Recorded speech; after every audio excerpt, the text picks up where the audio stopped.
जय माता दी सभी को। हर हर महादेव। आज जिस वनस्पति की मैं जानकारी देने जा रही हूँ वह जोड़ों के दर्द के लिए रामबाण है। यदि आप इस वनस्पति का इस्तेमाल करते हैं तो 7 से 8 दिन के अंदर आपके जोड़ों का, कमर का, घुटनों का दर्द एकदम कम हो जाएगा। और यदि कंटिन्यू आपने इसका 40 दिन इस्तेमाल किया तो हमेशा के लिए आपके जोड़ों का दर्द खत्म हो जाएगा। मैं हमेशा बोलती हूँ ना कि हींग लगे ना फिटकड़ी और रंग भी आए चोखा। तो बिना पैसा खर्च करे आपको जंगल से इस जड़ी बूटी को प्राप्त कर कर और घर बैठे इन जोड़ों के दर्द से आप मुक्त हो सकते हैं। मैं हमेशा सभी को बोलती हूँ कि आप पेड़ पौधे लगाइए, प्रकृति के बारे में जानिए, क्योंकि यही हमारा जीवन है। इन महंगी महंगी दवाई गोली में भी बहुत सारी चीज़ें यही डालते हैं लोग बाग, और आप लोग दवाई की दुकान पर जाकर भीड़ लगाते हैं और पैसा भी खर्च करते हैं, और एक बीमारी ठीक करने के लिए दूसरी हजारों बीमारियां भी आप अपने साथ में लेकर आते हैं उस दुकान से। आप हमेशा डॉक्टर भी यही बताते हैं कि आप 3 दिन से ज़्यादा किसी दवाई को लेते हैं तो वह आपके शरीर में दूसरी बीमारियां भी खड़ी करती है। और यह दवाई गोली के ऊपर भी लिखा होता है, तो सभी को ही पता है कि यह ज़्यादा लोगे तो आप नुकसानदायक है, बहुत सारी चीज़ें हैं। तो ज़्यादातर आप लोग, दूसरा मैं हमेशा बोलती हूँ कि इंसान का जो आत्मविश्वास है वह सबसे बड़ी दवाई है। यदि आपको कैंसर भी हो गया है और यदि आप अपने आप से नहीं हारे तो उस बीमारी पर जीत प्राप्त कर लेंगे। और आपको यदि छोटी सी भी बीमारी है और आपने अपने आप के ऊपर कंट्रोल नहीं किया और हिम्मत हार गए तो आपको कोई नहीं बचा सकता। इंसान का आत्मविश्वास सबसे बड़ी चीज़ होती है। हाँ, लेकिन मृत्यु परम सत्य है। जो आपकी लिखी है उस टाइम के ऊपर तो होगा, लेकिन जो ये भोगना है, यहाँ इस चीज़ से आप बच सकते हैं इन वनस्पतियों से।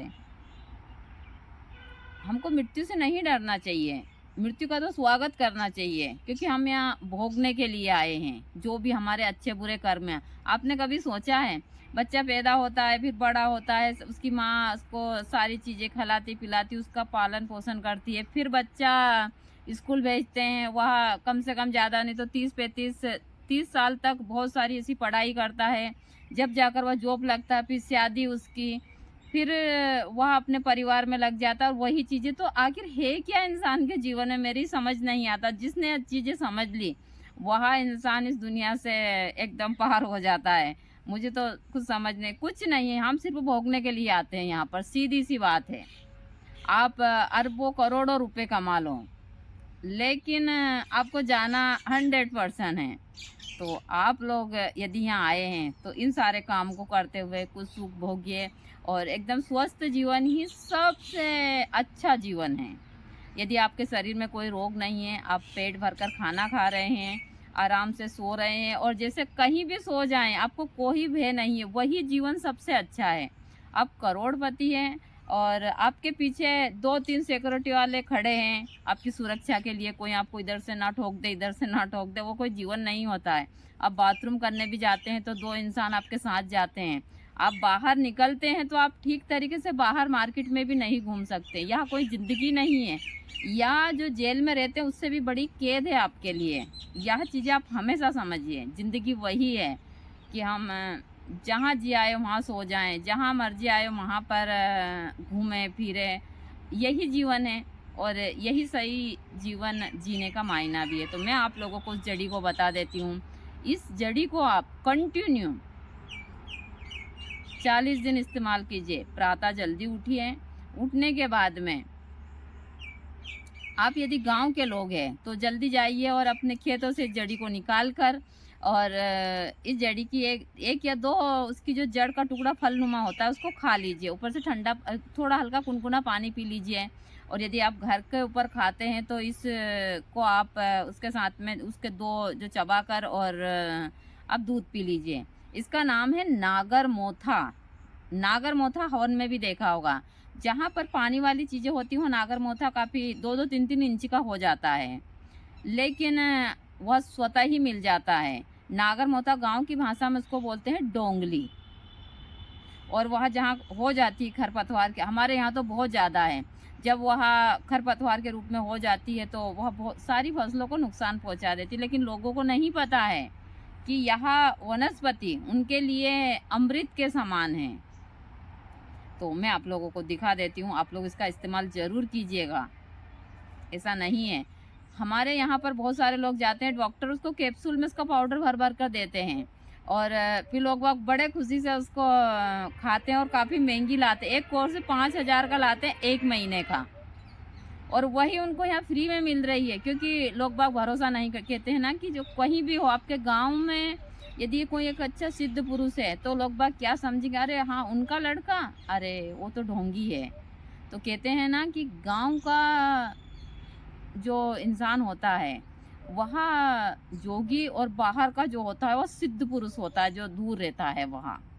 और हमारे गांव में कहते हैं कि यदि आपके गले में गला हो जाए तो पहले हमारे यहाँ बेलन से हमारी जो माता जी वो दबा देती थी तो फूट जाते थे। तो घर की माँ यदि गला करे यानी कि गला तोड़े तो लोगों को दर्द होता है, और दूसरी के पास जाते हैं तो लगता है हाँ हाँ टूट गया, बच्चे सुहाने लग रहे। तो यहाँ एकदम सत्य है। तो मैं आप लोगों को नागर मोथा दिखा देती हूँ। अभी तेज धूप सुबह से, क्योंकि यहाँ बारिश का मौसम बन रहा है हमारे यहाँ पर, लगता है 4 बजे तक बारिश आएगी। तो बहुत ही तेज धूप है और मुझे बारिश आती है तो बहुत अच्छा लगता है यहाँ जो मेरे पेड़ पौधे हैं, यह जब बारिश आती है तो मुझे लगता है यहाँ लोग मुस्कुरा रहे। अभी मैं खोद रही हूँ, यही है नागर मोथा। नागर मोथा इस समय के ऊपर थोड़ा यहाँ पर सूख चुका है।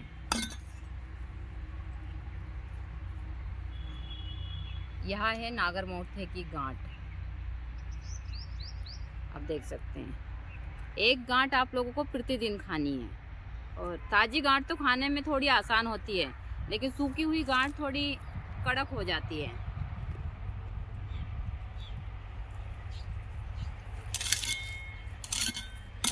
हमारे यहाँ काफ़ी मात्रा में नागर मोथा। और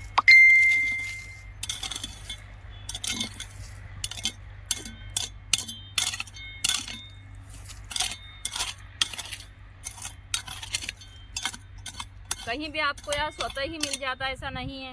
ये ना अभी गर्मी का समय है तो छोटे छोटे से हो गए हैं, ये काफ़ी बड़े हो जाते हैं यहाँ। लेकिन ये यहाँ पर मुरम की जगह है तो गांठ काफ़ी मात्रा में हो चुकी है। यहाँ पर थोड़ी सी अंदर है इसकी गांठें। इधर लेकर आओ बाबा। यही है नागर मोथे की गांठ। ताज़ी गांठ खाने में बहुत अच्छी है। आप लोगों को प्रतिदिन 2 गांठ खानी है, और थोड़े हृदय रोग के जो मरीज हैं उनको थोड़ी सी कम खानी है। तो आप लोग नागर मोथा का इस्तेमाल कर देखिए, कट चुका है, काफ़ी बड़ा वाला है। यहाँ बहुत सारी गांठें हैं, यही है नागर मोथा।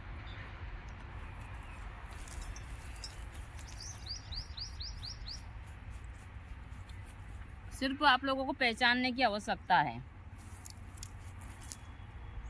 तो यह नागर मोथे की गांठ है, इससे आप अपने जोड़ों के दर्द को हमेशा के लिए ठीक।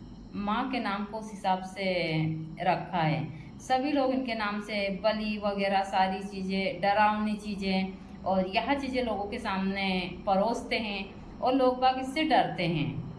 यहाँ तक कि मेरे पास में कई फ़ोन आते हैं, वहाँ लोग बोलते हैं कि माता जी हम माँ काली की मूर्ति अपने घर में रख सकते हैं कि नहीं, फ़ोटो रख सकते हैं। बहुत सारे लोग बोलते हैं कि यदि आप अपने घर में माता जी की फ़ोटो रखेंगे तो आपके घर में गलत होगा और आपके घर में गलत ऊर्जा आएगी। ऐसी बहुत सारी चीज़ें हैं,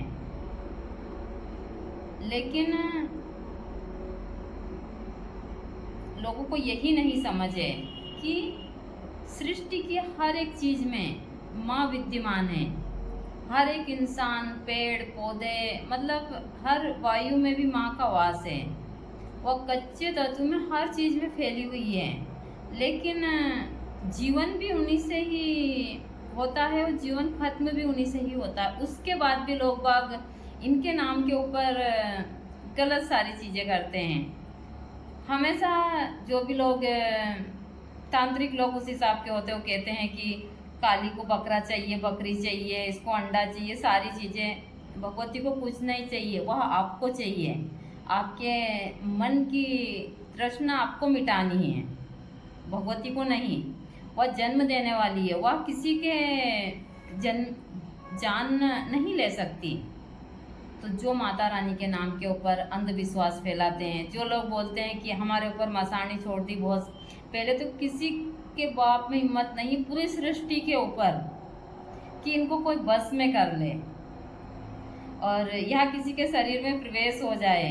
यदि इंसान को इसकी थोड़ी वहाँ भी लग जाए तो इंसान की धरती फट जाती है। भगवती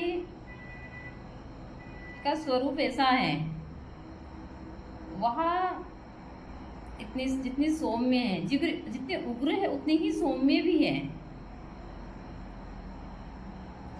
तो जब मुझे बहुत पीड़ा होती है, जब मैं किसी के मन से यह चीज़ें सुनती हूँ, और ज़्यादातर लोग यही कहते हैं कि काली गोवा चाहिए, शमशान काली को। मेरी आईडी के ऊपर शमशान वासनी शमशान भैरवी लिखा है। मैं सुबह शाम आरती के बाद भी माँ काली की ही शमशान वासनी की जय बोलती हूँ। तो इसका मतलब ये नहीं है कि शमशान वासनी है तो ये शमशान में कौन वास करता है? शमशान में वास करने वाला इंसान हर चीज़ से मुक्त होता है।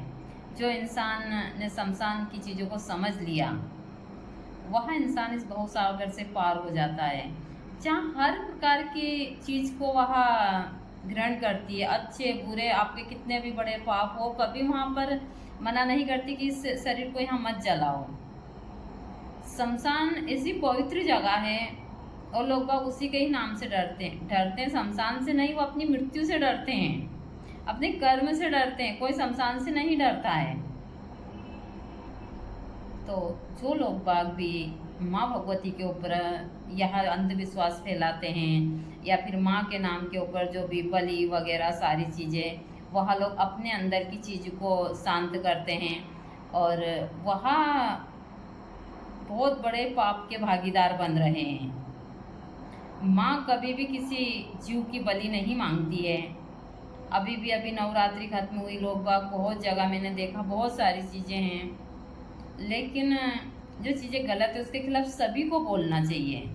मैं तो हमेशा ही बोलती हूँ, और मैं बोलती हूँ तो लोगों को बहुत बुरी भी लगती हूँ। इसलिए बहुत सारे लोग आते हैं और जलन के कारण बहुत सारी टिप्पणियाँ कर चले जाते हैं, लेकिन मुझे कोई फर्क नहीं पड़ता है।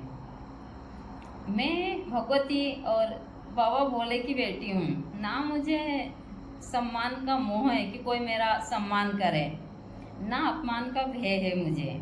मैं इन सारी चीज़ों से अब दूर हो चुकी हूँ। लेकिन हाँ, मैं हमेशा यह बोलती हूँ कि मैं गलत चीज़ का हमेशा विरोध करूँगी। मैं खुद भी गलत कहीं होंगी तो मैं अपना भी विरोध करूँगी। ऐसा नहीं है कि मैं दूसरे का, मैं वह चीज़ें अपने पर भी लागू करती हूँ। मेरे परिवार में अभी तो अमन बाबा अकेले ही हैं, उनकी पत्नी आएगी तब, लेकिन मैं अमन बाबा पर भी इन चीज़ों को लागू करती हूँ। गलत होते हैं तो मैं बोलती हूँ उनको, आप यहाँ गलत है, आपने ऐसा करा। हाँ, मैं गलत हूँ तो मुझे भी आप बोलिए कि माता जी आपके हाथ यहाँ गलती हुई है। तो मेरी सारी चीज़ें इसी हिसाब से चलती है।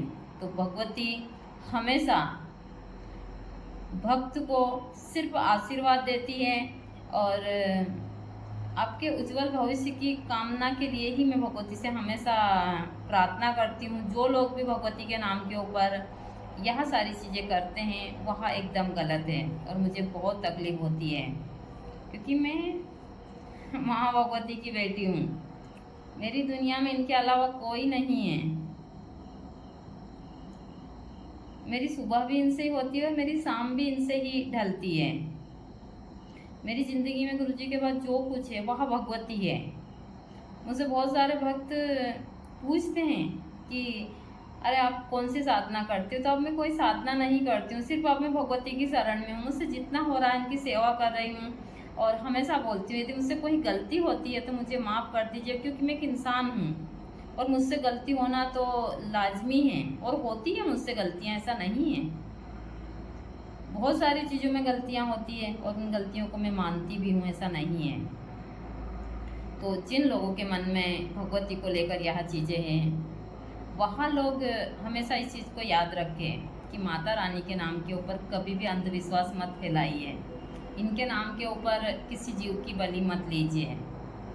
आप अपने घर में फोटो मूर्ति सब कुछ रख सकते हैं, भगवती की पूजा कर सकते हैं और सारी चीज़ें उस हिसाब से कर सकते। इन्होंने उग्र रूप भी धरा था तो हम इंसानों के लिए रखा था कि यह हमारा कल्याण कर सके। इनको कुछ नहीं चाहिए, जो वायु के रूप में, जो शक्ति के रूप में उनको क्या चाहिए। उन्होंने जो जितने भी रूप धारण किए सब देवताओं के उद्धार के लिए, ऋषियों के, संसार के लिए, सबके लिए किए। उन्होंने अपने लिए कुछ नहीं किया है। तो यह चीज़ें सभी को समझ